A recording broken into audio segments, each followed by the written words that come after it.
2 FM. Hey, this is Taylor Swift. This is Brendan from Panic at the Disco. I'm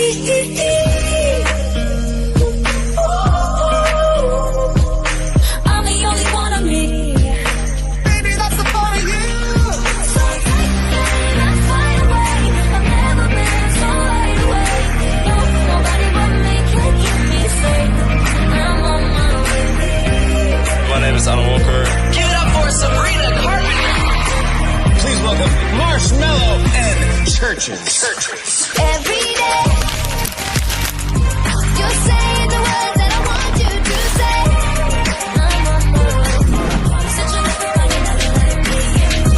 You're listening to Pro 2 Singaraja. Teman terbaik kamu. 'Cause I need you here with me.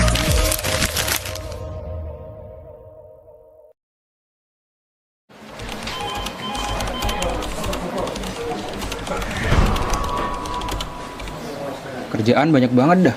Aduh. Puyeng kalau gini nih.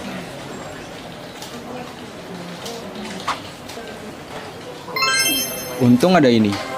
RRI Digital.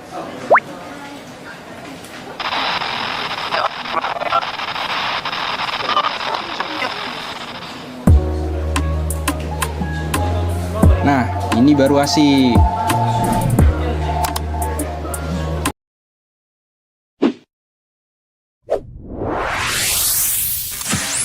Pro 2 FM. Hey, this is Taylor Swift. This is Brendan from Panic at the Disco.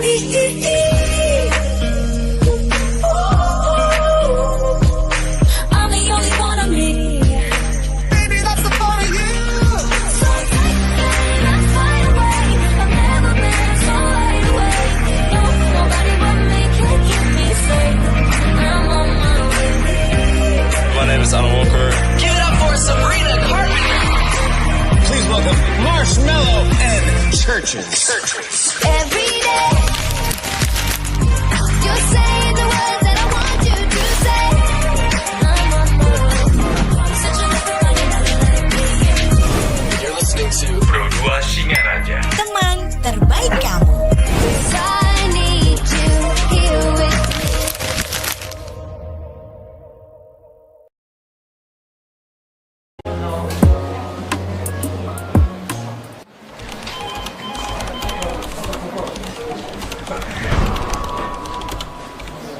Kerjaan banyak banget dah. Aduh. Puyeng kalau gini nih.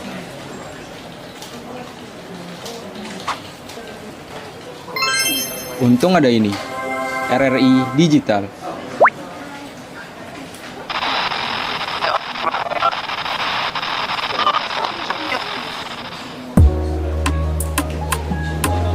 Nah, ini baru asik.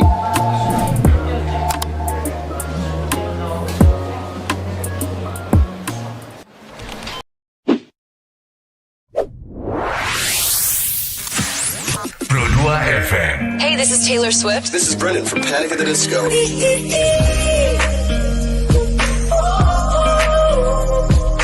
I'm the only one of me. Baby, that's the part of you. So let's fly away.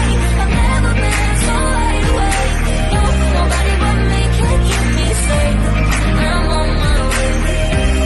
My name is Alan Walker. Give it up for Sabrina Carpenter. Please welcome Marshmello and Churches. Every day, you're saying the words that I want you to say. I'm on my way. Searching everybody never let me in. You're listening to Pro 2 Singaraja. Teman terbaik kamu. 'Cause I need you here with me.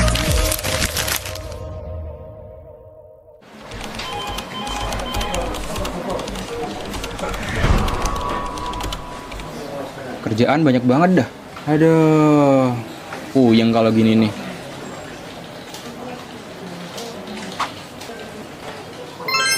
Untung ada ini. RRI Digital. Kali ini pagi hari ini masih di Spada bareng Kak Eni dengan tema seperti biasa setiap hari Kamis moderasi beragama, dan kali ini topiknya itu menarik banget teman Pro 2. Jadi buat kamu pasti udah tahu kan topik yang diangkat pagi hari ini di Spada apa sih kira-kira, terus narasumbernya siapa? Siapa lagi kalau bukan Ikomang Agus Widiantara MIkom. Jadi topik yang kita bahas pagi hari ini terkait pura di era media sosial. Oke, kita sapa dulu untuk teman ngobrolnya Kak Eni pagi hari ini. Om Swastiastu, selamat pagi. Om Swastiastu, selamat pagi Ibu. Oke, selamat pagi. Panggilnya Kak Agus atau Kak Widi atau siapa nih? Bebas. Bebas. Oke, Kak Agus aja deh biar lebih gampang. Oke, Kak Agus, kita bakal membahas terkait pura di era media sosial. Karena seperti yang kita ketahui sekarang nih, dunia digitalisasi semakin hari semakin berkembang. Apa sih yang ada di media sosial gitu? Bahkan sampai orang-orang rela gitu ya, mungkin pas sembahyang atau mungkin jalan-jalan udah berias secantik mungkin hanya untuk berselfie ya di pura. Bener nggak sih? Betul banget.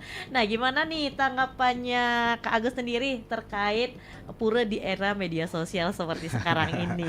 Oke, ini selamat pagi sebelumnya. Oke. Terima kasih atas kesempatannya. Jadi topiknya sebenarnya ini merupakan tamparan sendiri sih. Iya. Tamparan bagi kita era digital hari ini yang bersentuhan langsung dengan teknologi.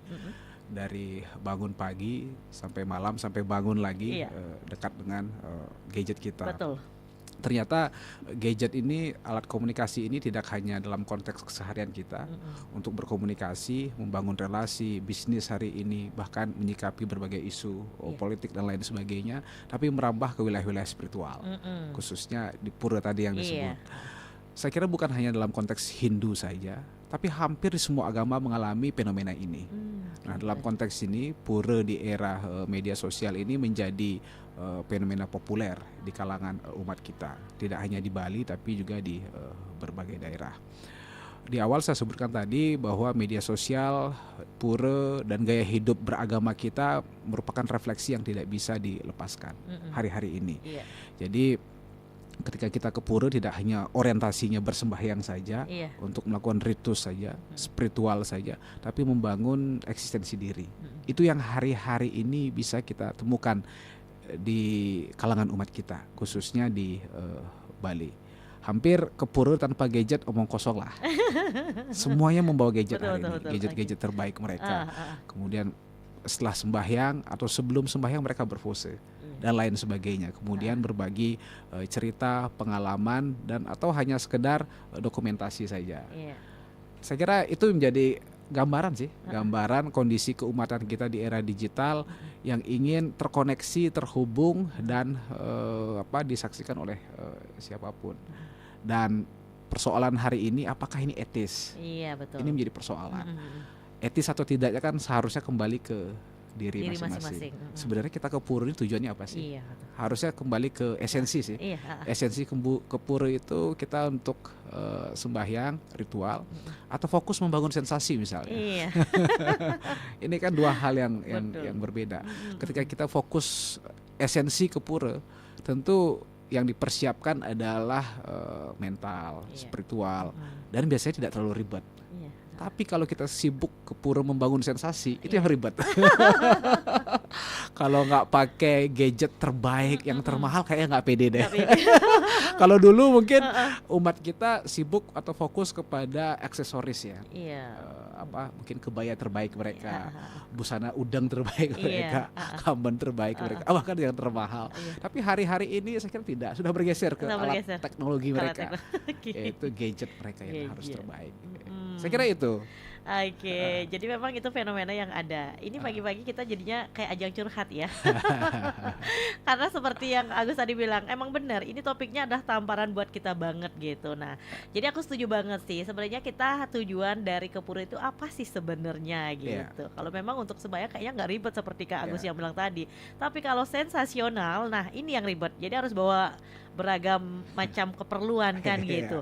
Saking banyaknya bawa keperluan untuk aksi sensasionalnya, canang lupa dibawa. Ya itu betul. Mm-mm. Ini. Bunga untuk membakti juga nggak bawa kan gitu. Nah bahkan dulu juga kalau nggak salah sempat viral tuh. Jadi orang bikin konten malah handphonenya yang dipakai. Kan ada tuh yang viral tuh mungkin beberapa tahun yang lalu kalau nggak salah.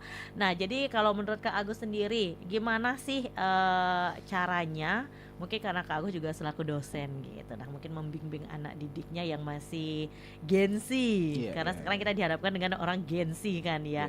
Nah mungkin Kak Agus punya nggak sih trik atau cara tersendiri gimana sih caranya membangkitkan gitu semangat atau mungkin minat anak didiknya Kak Agus atau mungkin di lingkungan tempat tinggal Kak Agus. Jadi menyuruh anak muda itu kalau sembahyang udah kamu fokus sembahyang. Jadi nggak usah sensasional atau mungkin kamu sembahyang hanya kedok aja, tapi realitanya kamu di sana bikin konten lah atau segala macam untuk menaikkan viewers atau followers kamu gitu. Mungkin Kak Agus punya nggak trik tersendiri gimana sih caranya? Ini sebenarnya pertanyaannya nggak susah, tapi susah dilakukan. Bukan susah dijawab ya.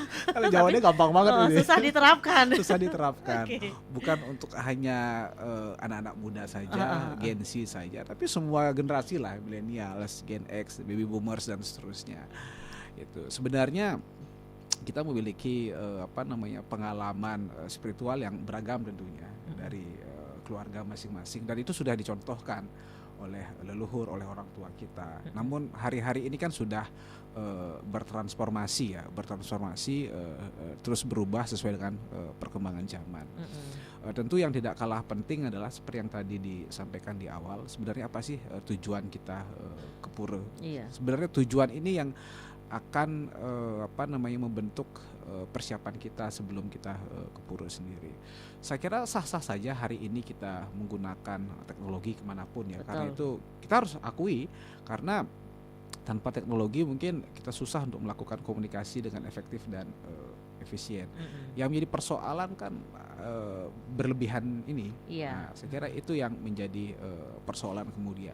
Ketika kita ke pura, energi kita habis pada akhirnya untuk membalas chat misalnya, untuk bermedia sosial misalnya. Jadi esensinya hilang tuh.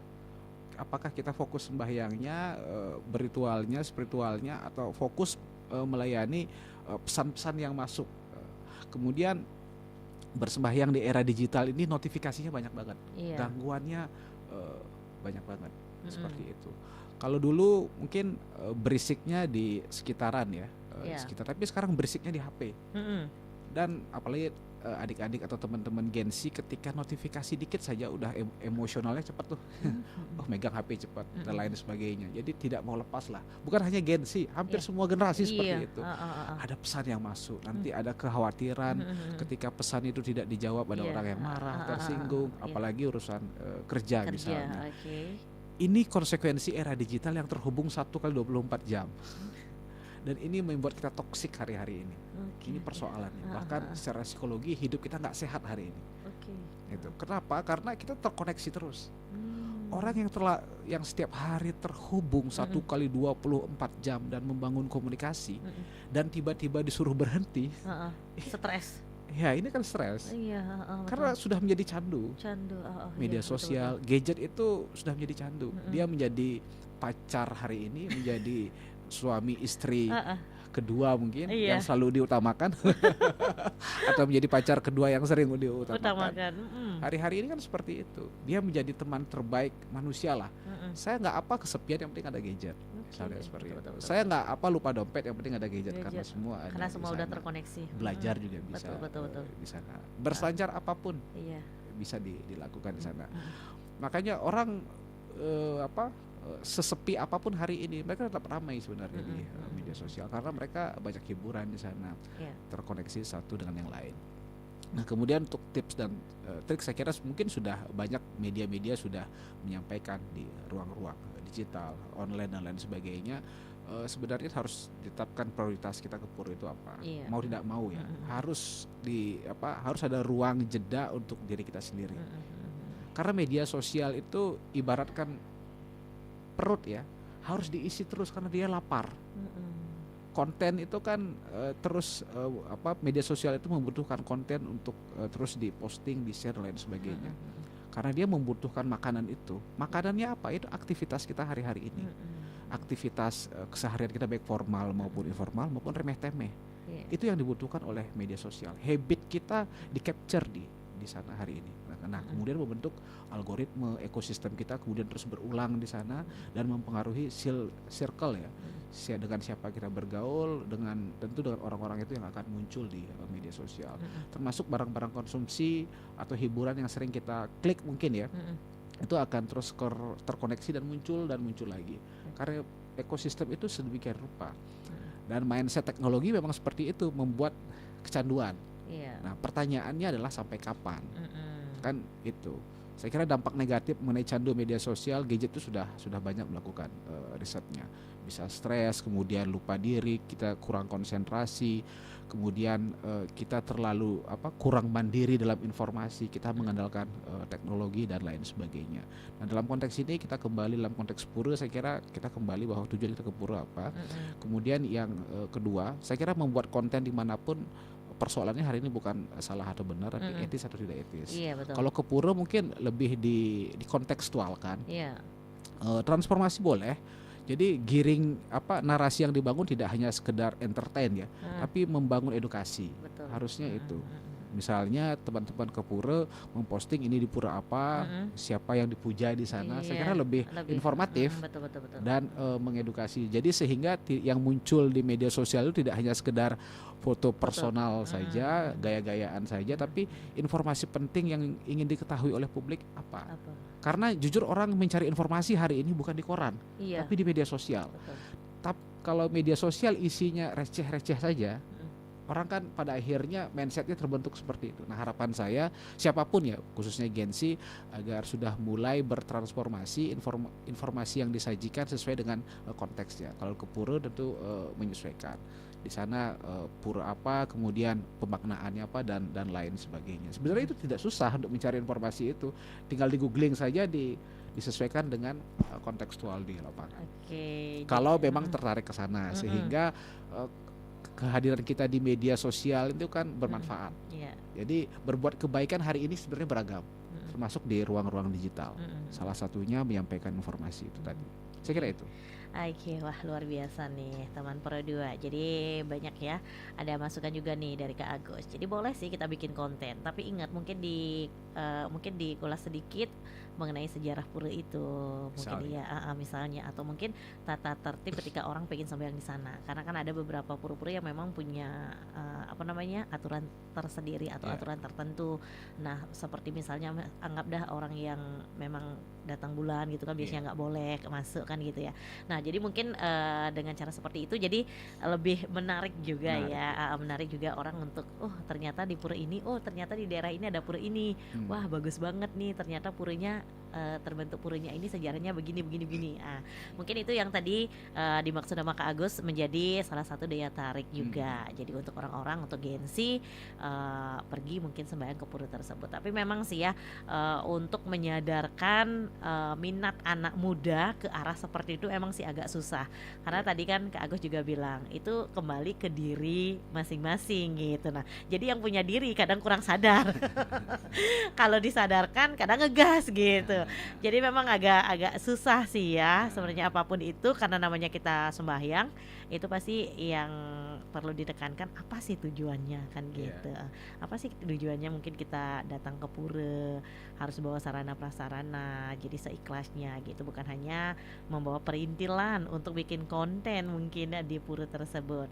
Nah, itu dia teman Pro 2. Jadi buat kamu kalau mungkin ada pertanyaan yang ngejanggal bisa kamu tanyakan sama Kak Agus ya di 0811 399 1054, atau kamu juga bisa live chat di kanal YouTube kita karena kita hari ini live YouTube di RRI Singaraja Official, atau bisa live chat di aplikasi RRI Digital. Nah, kali ini aku pengen nanya nih Kak Agus terkait dengan wisata religi. Nah, kan banyak nih pura-pura sekarang itu yang menjadi tujuan wisata religi. Nah, kalau menurut pendapatnya Kak Agus ya, bukan secara umum. Kalau menurut pendapatnya Kak Agus, setuju nggak sih kalau pura itu dijadikan wisata religi? Ya, ini masih debatable ya. Agak dideketin ya. Ini sebenarnya debatable juga. Iya. Dan Ini pertanyaan menjebak juga. ini. Menjebak. Makanya aku sudah garis bawahi. Ini bukan pertanyaan secara umum bukan, tapi lebih ke pendapat. Ya, nih. pendapat. Pendapat Kak Ya, Agus pribadi. Kalau kita lihat ya, Mm-mm. dalam konteks histori ini Bali kan sudah lama ya, Iya. dalam tanda kutip menjual pura sebagai objek wisata. Mm-mm. Bahkan dalam flyer-flyer pura itu menjadi background Iya. dalam tempat ibadah kita. Seolah-olah pura itu dikomersialkan, seolah-olah ya. Seolah-olah. Karena tanpa pura, apalah artinya pariwisata kita di Bali. Nah, ini kemudian yang kedua adalah yang harus ya lagi-lagi masalah etika. Sebenarnya kita ingin mengobral tempat ibadah kita atas nama pariwisata atau seperti apa. Ini kan harus etikanya harus dijalankan. Sebenarnya etika pura sebagai objek wisata ini sudah dibahas oleh berbagai forum, oleh lembaga keumatan kita, PHDI, Majelis Desa Adat melalui pemerintah, Dinas Kebudayaan dan lain sebagainya. Batasan-batasannya sudah ada. Tapi persoalan di lapangan itu kan seringkali tidak semudah itu ya. Itu pertama. Kemudian orang hari ini bisa saja mengakses pura apapun. Betul. Khususnya wisatawan asalkan bayar ya. Kan sangat-sangat pragmatis. Selain bayar parkir, mereka juga banyak bayar peritilan lah. Masuknya nyewa ini, nyewa itu dan macam-macam. Dalam konteks ekonomi saya kira itu bagus, menggerakkan ekonomi lokal dan lain sebagainya. Nah, kemudian karena ini wisatanya tidak biasa ya, religi yang diperjualbelikan, tentunya persoalannya tidak hanya sekedar bagaimana wisatawan itu bisa mengakses ya, tapi mengedukasi. Lagi-lagi jatuhnya ke sana, edukasi atau literasi itu menjadi penting. Tidak hanya sekedar berpose di sana. Karena banyak kita temukan di lapangan wisatawan yang tingkah polanya itu aneh ketika masuk ke tempat ibadah. Misalnya memanjat tempat ibadah kita, pura kita, pelinggih kita.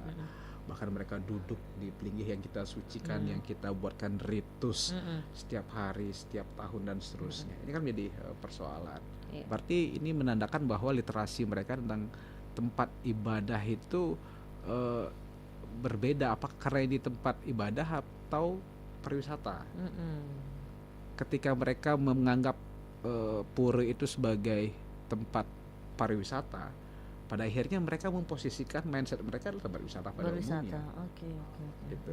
Sehingga peran pura di Bali, meskipun tidak semua pura ya, pura-pura ikonik ya, pura besar yang unik ini memiliki dua fungsi pada akhirnya, tempat ibadah di satu sisi umat Hindu, di satu sisi tempat pariwisata. Nah, tempat pariwisata ini yang selama ini dieksplorasi kadang-kadang berlebihan. Apalagi mereka wisatawan yang literasinya mengenai budaya agama di Bali rendah. Belum lagi banyak oknum yang nakal, mempersilakan masuk asal bayar aja deh. Silakan lu mau ngapain di sana, foto-foto dan lain sebagainya, mau manjat dan lain sebagainya. Misalnya seperti itu. Ini kan sangat miris kita saksikan. Nah, tentu harus ada batasan-batasan. Kalau secara personal sebenarnya saya tidak mempermasalahkan selama ada etika batasan-batasan yang jelas. Selama ini kan sudah ada teritorial yang dibagi di Niste Madia Utama. Nah, sebenarnya wisatawan cukup di wilayah Niste saja misalnya. Kalau kita berangkat dari negara-negara maju ya, bagaimana tempat-tempat sejarah mereka untuk mengakses wisatawan kan susah. Kita kan gampang sekali. Iya, betul. Gitu. Jadi saya kira ini perlu dipertimbangkan untuk membuat regulasi untuk ditaati, bukan membuat regulasi untuk dilanggar.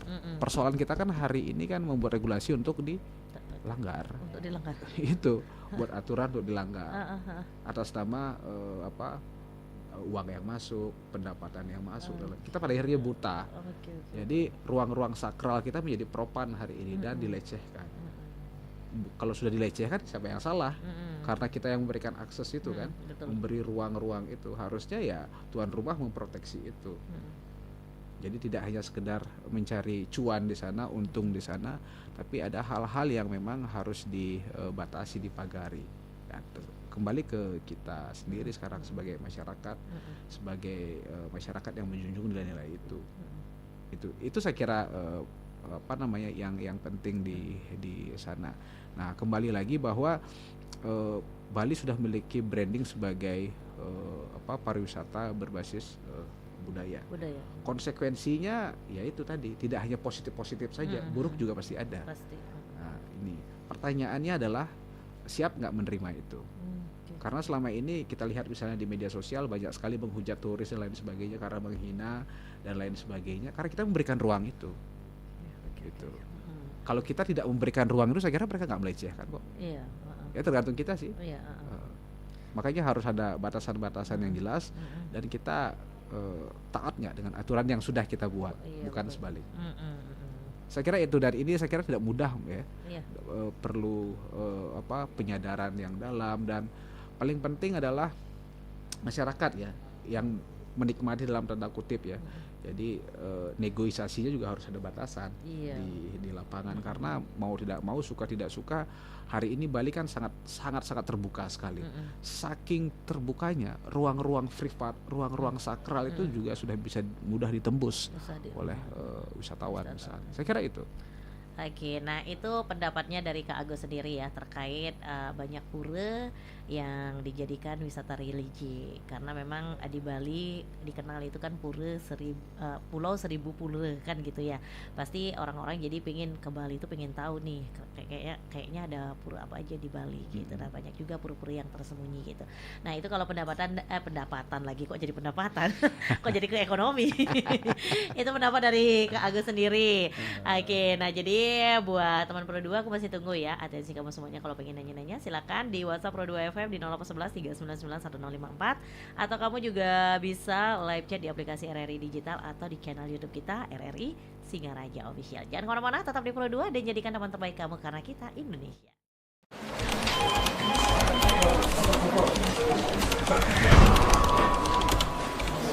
Kerjaan banyak banget dah. Aduh, puyeng kalau gini nih.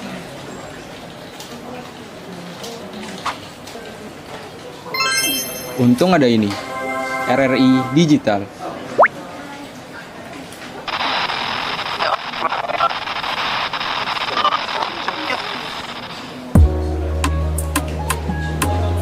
Nah, ini baru asik.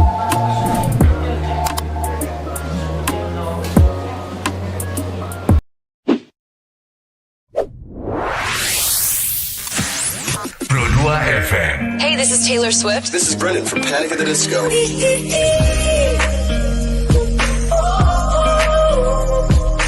I'm the only one of me. Baby, that's the part of you.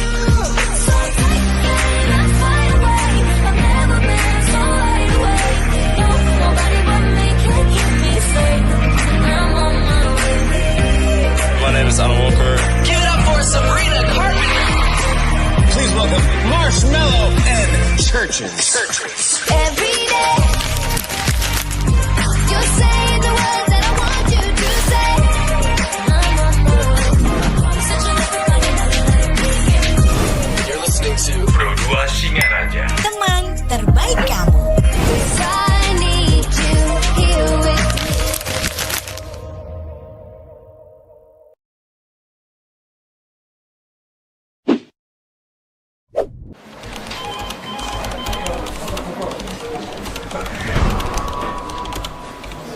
Kerjaan banyak banget dah.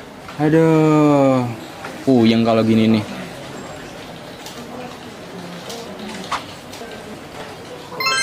Untung ada ini, RRI Digital.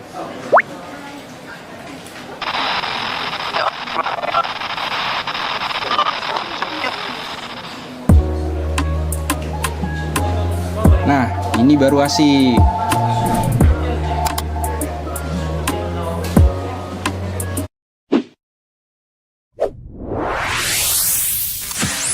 Pro 2 FM. Hey, this is Taylor Swift. This is Brendan from Panic at the Disco.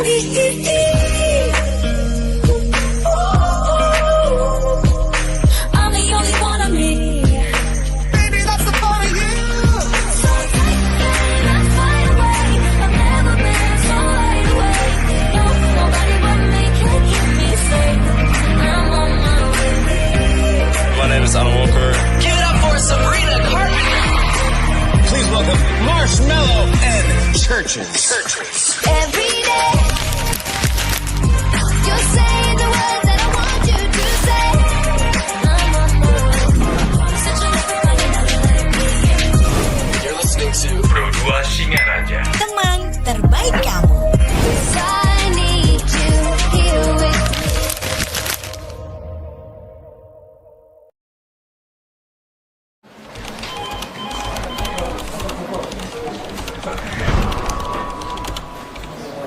Kerjaan banyak banget dah.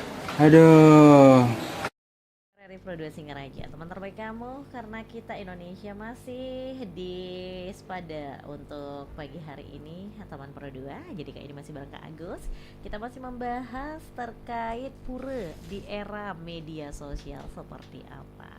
Jadi bener ya, kalau katanya Kak Agus seperti apa, ya itu terserah diri kamu mau menjadikan pura itu seperti apa. Karena balik lagi ke diri kita sendiri. Ini jargonnya pas banget sih ya. Oke, jadi ketika kita dikasih tahu mau seperti apa, ya udah terserah sendiri, kayaknya ditampar banget nih teman berdua.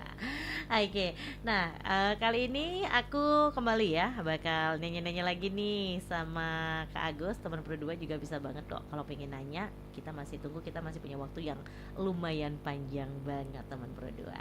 Oke, nah kali ini aku mau nanya sama Kak Agus nih. Kak Agus, sekarang dengan adanya dunia digital, adanya media sosial banyak banget gitu. Nah, itu kan mempermudah kita untuk mengetahui, oh ternyata di daerah-daerah tertentu ada nih pura ini. Nah, menurut Kak Agus sendiri, dengan adanya media sosial membuat orang tahu ternyata di Bali itu ada banyak pura gitu.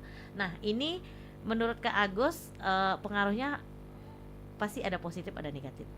Nah, terus kalau boleh tahu nih pendapat lagi nih ya. Jadi kita bakal membahas lebih banyak pendapat lagi nih.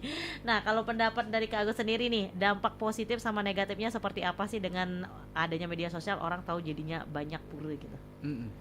Ya, saya kira positifnya dulu ya. Oke, kita positif dulu deh mainnya. Sebelum nanti tegang-tegang negatif. Oke, positifnya saya kira bagus ya.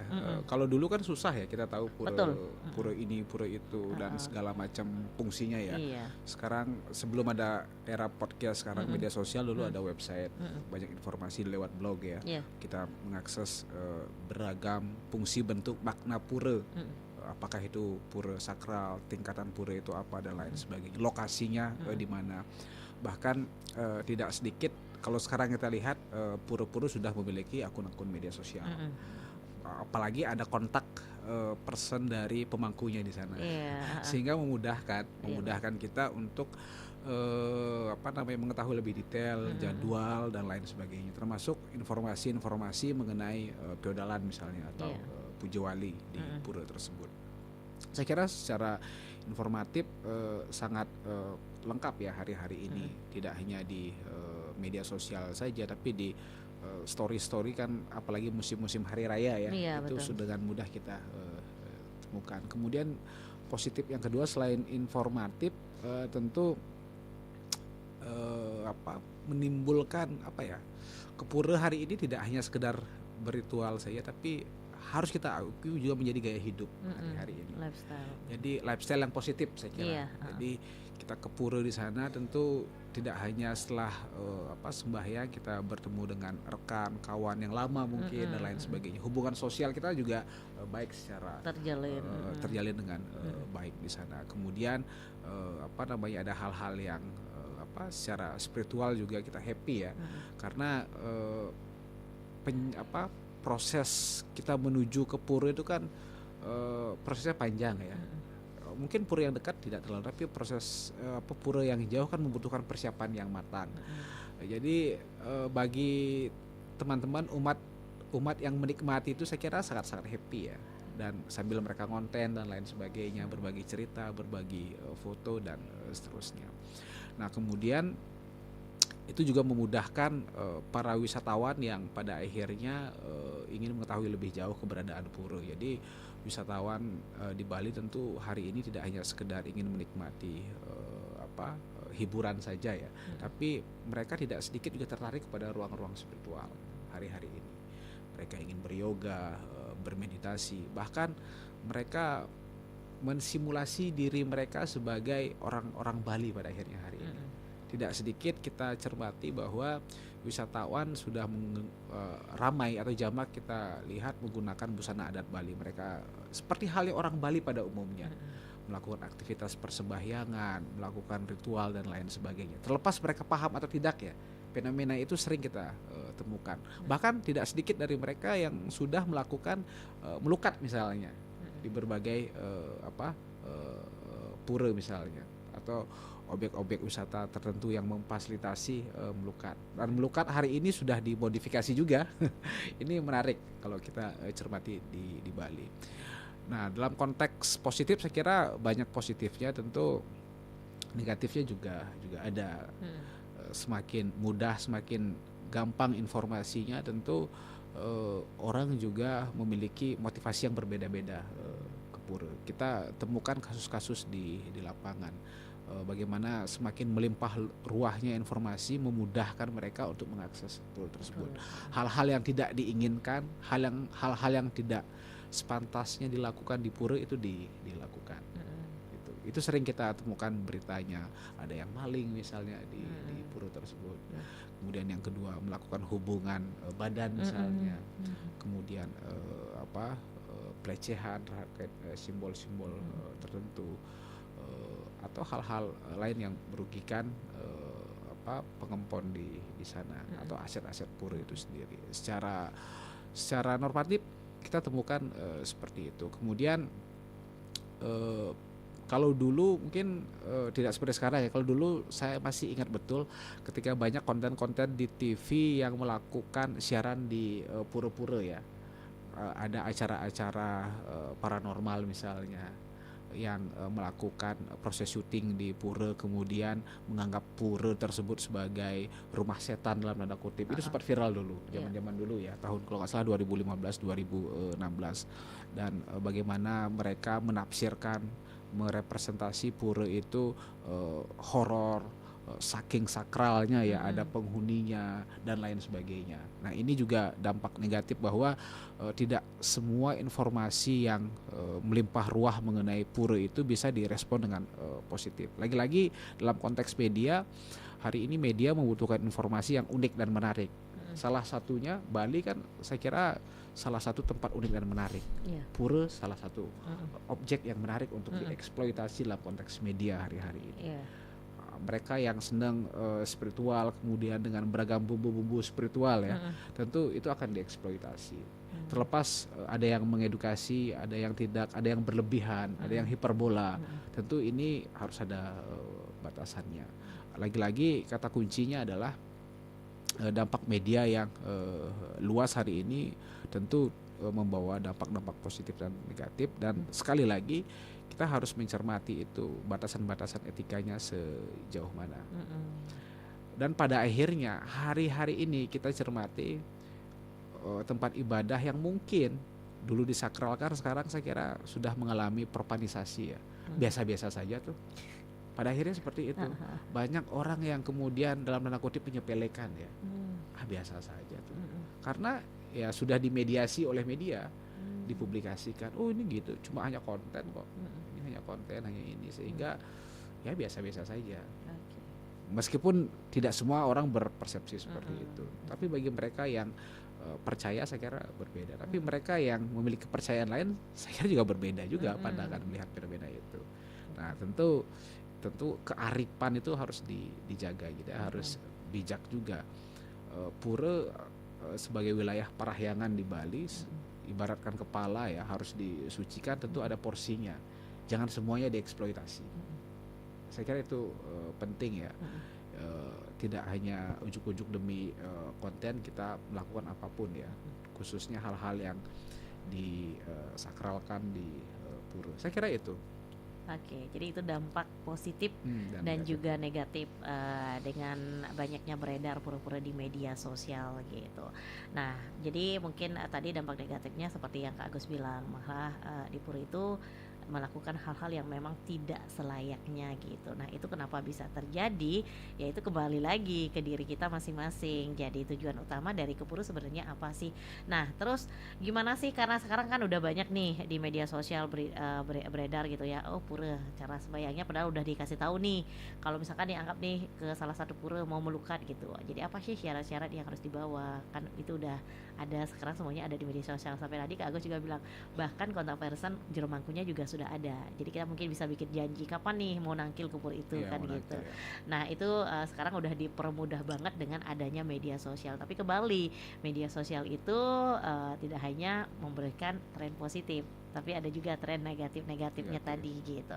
Nah, sebenarnya yang menciptakan tren negatif itu sih bukan media sosialnya, tapi orang yang menggunakan media sosial tersebut kan gitu. Jadi kita tidak bisa menyalahkan media sosialnya, teman berdua. Nah, jadi kalau menurut Kak Agus sendiri, gimana sih cara mengubah atau mindset seseorang ketika sembahyang atau ke pura itu orang itu biar fokus gitu tanpa memikirkan, oh saya ke pura harus sembahyang nih, nggak boleh ada bikin konten-konten apa gitu. Nah, mungkin kalau sehabis sembahyang bikin foto aja deh sebagai kenangan gitu. Mungkin kalau dulu sebelum kita ada media sosial sebanyak ini kan pasti pertama ada handphone yang isi kamera pasti gitu kan Kak ya. Kalau kita misalkan mau sembahyang nih, udah bikin foto aja cukup sekali biar ada kenang-kenangan. Oh, kalau ternyata di tahun ini pernah nih sembahyang ke pura A, B, C, D gitu. Nah, sekarang gimana sih caranya mengembalikan mindset, bukan anak muda lagi, semua kalangan kalau menurut Kak Agus. Gimana sih cara mengubah mindset orang itu biar udah kalau mau ke pura itu ya udah sembahyang, bukan ada ML-ML yang lain gitu Kak Agus. Ini pertanyaan yang berat banget Berat. dilakukan. Yang jelas gak seberat-berat badanku Kak. Iya, bagaimana sih caranya ya agar kembali Seperti kembali dulu. ke esensinya, ke spiritnya. Kita percaya bahwa dalam melaksanakan aktivitas ritual, spiritual, keagamaan dalam konteks itu kan banyak cara ya. Betul. Ada dengan melakukan jalan persembahyangan seperti itu. Ada dengan cara jenana ya. Kemudian ada dengan karma, ada yoga dan seterusnya. Nah, dalam konteks masyarakat yang sangat beragam hari ini dengan berbagai latar belakang ya, tentu membangun habit ya. Ini kan persoalan habit, kebiasaan dikit-dikit ngonten ini kan kebiasaan yang sudah tumbuh, yang sudah kita cicil setiap hari sebenarnya. Karena habit ini yang membuat kita tidak bisa lepas pada akhirnya ekosistem ini. Baik habit dalam keseharian, di rumah, di tempat kerja, bahkan sudah merambah ke tempat-tempat sakral ya seperti di pura. Nah, bagaimana agar pura ini steril dalam konteks itu? Saya kira untuk steril 100% saya kira mustahil. Oke. Tergantung kita bisa memanajemen atau tidak sekarang. Yang pertama saya kira persoalan mindset ya, bahwa ya kembali ke awal tujuan kita ke pura ngapain, sembahyang dan lain sebagainya.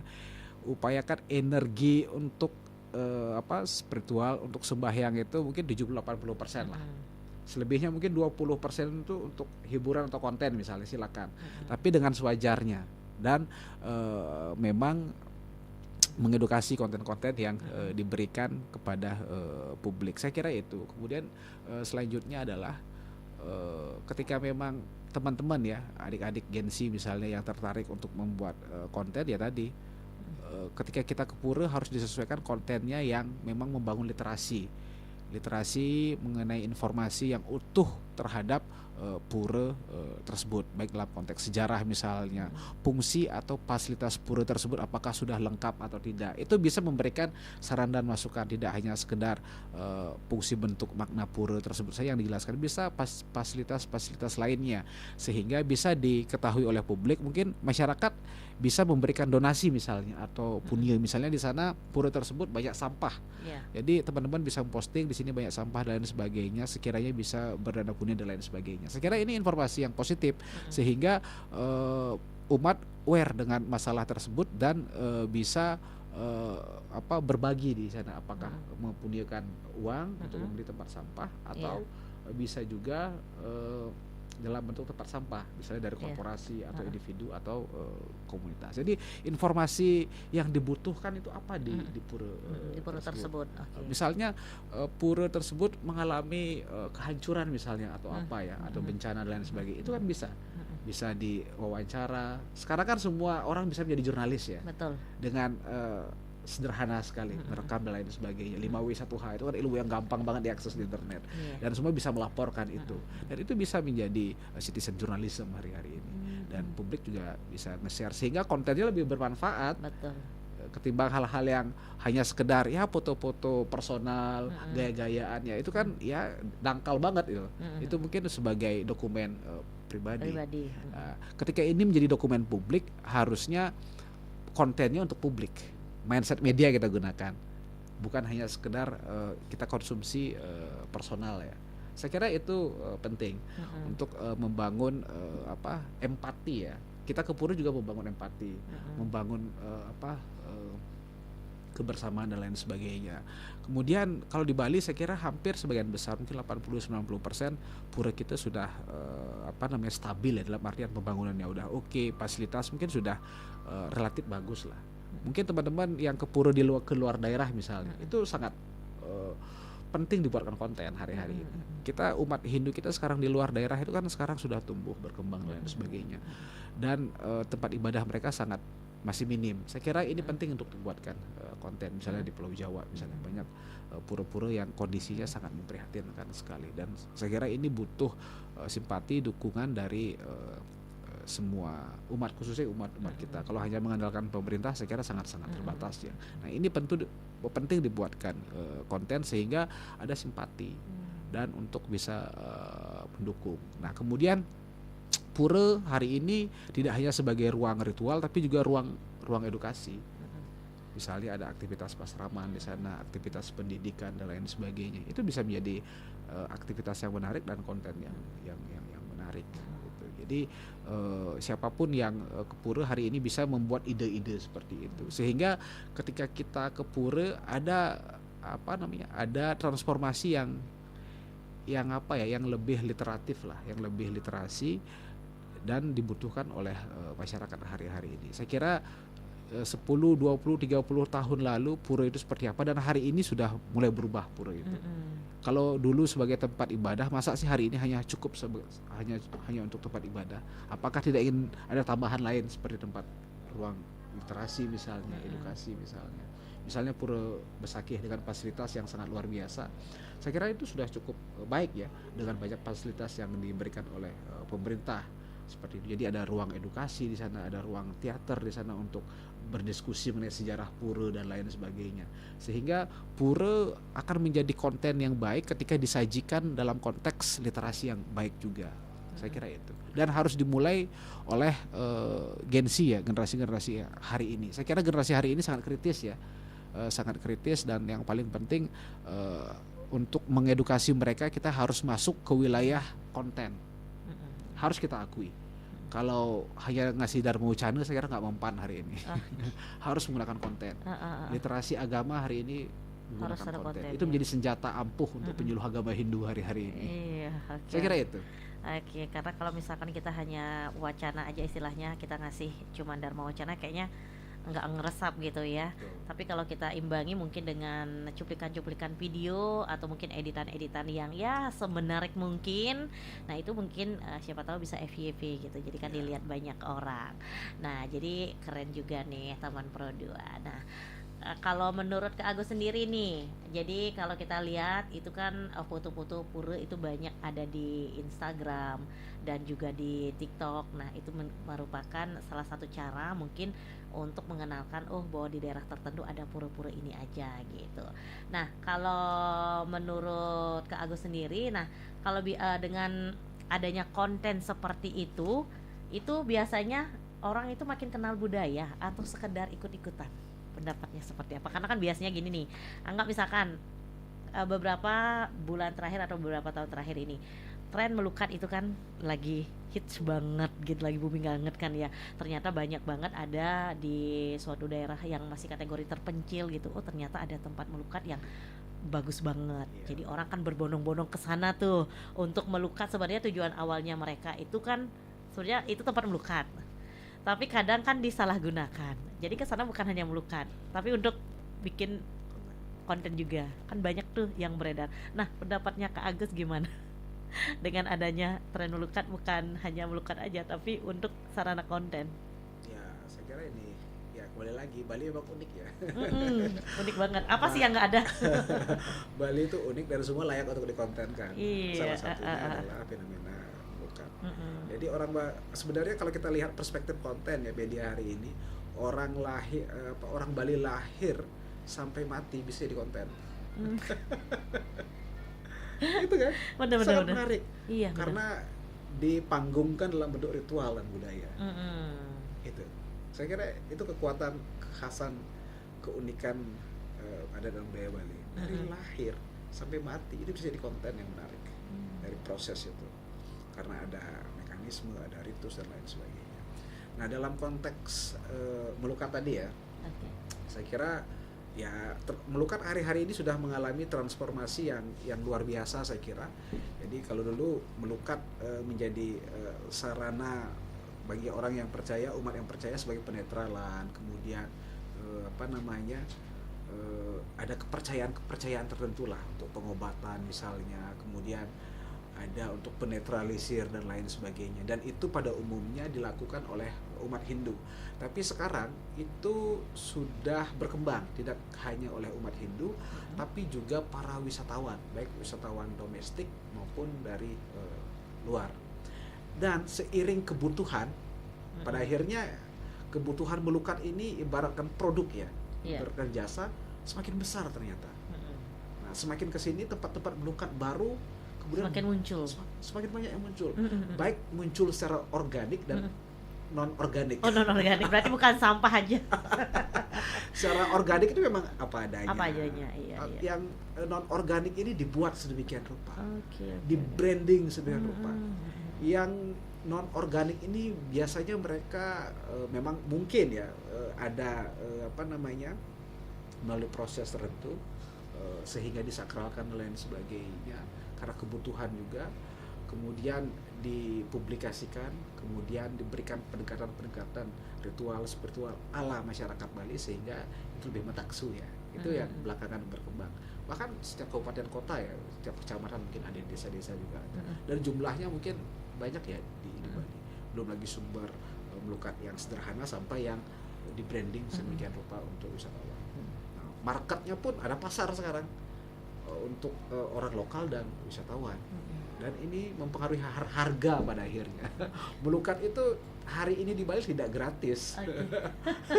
tidak gratis. Tidak gratis. Nominalnya bahkan sampai jutaan rupiah. Dikemas dalam bentuk paket. Ini sangat menarik sekali.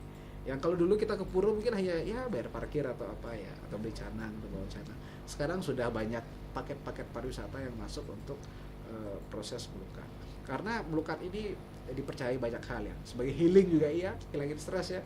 Kemudian kesembuhan penyakit, kemudian tekanan mental dan lain sebagainya. Itu mempersuasi secara spiritual. Nah, tentu melihat fenomena ini ya, ini dualitas ya. Ada positif, ada negatif, tergantung kita melihat. Dan kembali lagi kebutuhannya sebenarnya esensi dari melukat itu apa? Apakah untuk meningkatkan spiritual kita atau berorientasi pada konten pada akhirnya? Saya kira kalau konten itu tujuannya positif, saya kira tidak masalah. Dan tidak berlebihan ya. Yang bermasalah adalah ketika konten tersebut terlalu mengeksploitasi, berlebihan dan membawa tafsir baru, persepsi baru. Karena ketika konten itu sudah masuk di media sosial, tafsir orang saya kira beragam ya. Seseorang pasti akan beragam. Karena apa? Karena mereka bisa saja berprasangka bahwa oh ya ternyata dengan kita melukat bisa seperti ini ya. Dengan melukat kita bisa seperti itu ya. Oh ternyata ketika kita melukat biayanya mahal ya. Tidak semudah itu ternyata. Jadi persepsinya banyak yang muncul. Oh ya, dengan kita melukat ternyata kontennya bagus ya dan lain sebagainya. Sehingga opini yang muncul mengenai melukat sudah melebar kemana-mana, tidak menjadi hal yang spiritual tapi sudah menjadi propan, jadi hal yang umum untuk dikonsumsi oleh publik. Kembali kepada etika lagi, jadi ada batasan-batasannya, bisa dipublikasikan sekira untuk kepercayaan dan lain sebagainya. Karena sekarang melukat kita lihat dalam konteks ekonomi misalnya, kan sudah berkembang sekarang. Misalnya kita lihat di Ubud misalnya, di Gianyar misalnya, yang sudah memanajemen melukat dengan sangat-sangat profesional sekali. Gitu. Jadi saya kira itu tidak ini bukan persoalan salah atau benar, kan masalah keyakinan. Iya betul. Masalah keyakinan dan ada marketnya, ada pasarnya, dan itu dimanfaatkan tidak hanya dengan ritual tapi juga dari segi ekonomi juga berdampak nih. Dan ternyata ada manfaatnya bagi mereka yang mempercayai itu. Buktinya banyak yang melukat kan? Iya betul. Berarti mereka mempercayai. Atau bisa saja hanya sekedar ikut-ikutan bisa. Healing. Iya, healing dan lain sebagainya. Atau hanya ingin menikmati produk pariwisata itu misalnya. Bisa saja kan? Betul. Karena mereka karena sering lihat konten ini kayaknya menarik nih, mandi-mandi seperti ini, pakai kembang, didoain oleh pemangku dan lain sebagainya. Kayaknya kita diberkati. Jadi tidak hanya sekedar ritual tapi juga entertain, ada hiburannya di sana. Dan itu untuk kebutuhan dalam konteks media, untuk kebutuhan konten masuk juga. Seperti itu. Oke, nah itu pendapatnya dari Kak Agus sendiri ya terkait dengan tren melukat sekarang. Jadi banyak pura-pura baru yang muncul, yang mungkin kalau dulu kalau nggak ada media sosial kita juga mungkin nggak tahu. Oh ternyata di daerah sana ada tempat melukat, ada namanya pura ini itu kan banyak banget belakangan tahun, beberapa tahun kebelakangan ini kan banyak sekali muncul gitu ya. Oke, Kak Agus, nggak kerasa ternyata kita udah hampir 50 menit ngobrol pagi hari ini. Mungkin sebagai closing deh, ada yang ingin disampaikan terkait dengan topik yang kita bahas untuk pagi hari ini. Agak dideketin sama mikrofon ya, biar suaranya lebih jelas nih. Oke, jadi kalau bilang untuk closing statement saya kira tidak masalah ya hari ini kita konten di pura. Jadi silakan, tapi kata kuncinya adalah konten yang mengedukasi. Konten yang mengedukasi, bermanfaat untuk publik, untuk umat kita, umat Hindu di Bali khususnya. Kemudian yang kedua harus paham etika ya, sejauh mana hal-hal yang bisa dipublikasikan, dibuat konten dan tidak. Ini paling penting. Kemudian yang ketiga harus izin dulu dengan wilayah setempat atau penyelenggara ritual dan lain sebagainya. Karena tidak semua orang kadang-kadang suka dikontenin ya. Itu. Ada ruang-ruang sakral privat yang harus dijaga. Saya kira itu. Jadi ruang-ruang etika itu juga harus dijaga, meskipun sekarang era informasi ya, semua suka dipublikasikan, dibuatkan konten, tapi kita harus menjaga itu. Karena ya kalau bukan kita menjaga siapa lagi? Jadi hal-hal negatif bisa kita hindari ketika kita sudah tahu batasan-batasan sejauh mana pantas dan layaknya sebuah aktivitas keagamaan bisa dibuatkan konten atau tidak. Saya kira itu. Oke, terima kasih Kak Agus. Pagi hari ini udah sharing banyak banget ya. Udah nampar aku juga nih pagi hari ini teman Pro 2 terkait dengan topik yang kita bahas, pura di era media sosial seperti apa. Jadi poinnya seperti apa pura di media sosial itu terkembali lagi ke diri kamu masing-masing, seperti apa yang dibilang Kak Agus tadi. Niat kamu ke pura itu untuk apa? Untuk sembahyang kah atau hanya untuk sekedar keperluan konten? Tapi kalau bisa, yang namanya pura itu adalah tempat ibadah, tempat kita untuk melakukan persembahyangan. Bikin konten sah-sah aja boleh, tapi ingat tujuan utama yaitu sembahyang dulu. Setelah selesai sembahyang, oke lah kamu bikin konten, asalkan kontennya edukatif, bisa memberikan edukasi. Jadi seperti yang tadi dibilang Kak Agus, mungkin diisi captionnya mungkin sedikit tentang sejarah berdirinya pura tersebut, atau mungkin ketentuan atau syarat-syarat seperti apa sih ketika kita melakukan persembahyangan di pura tersebut. Nah, semoga informasi pagi hari ini bisa bermanfaat untuk kamu semuanya teman Pro 2. Selamat pagi dan sampai jumpa. Yang kalau gini nih.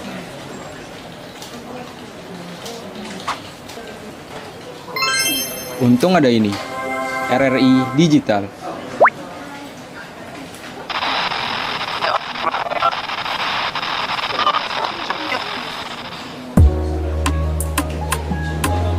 Nah, ini baru asik.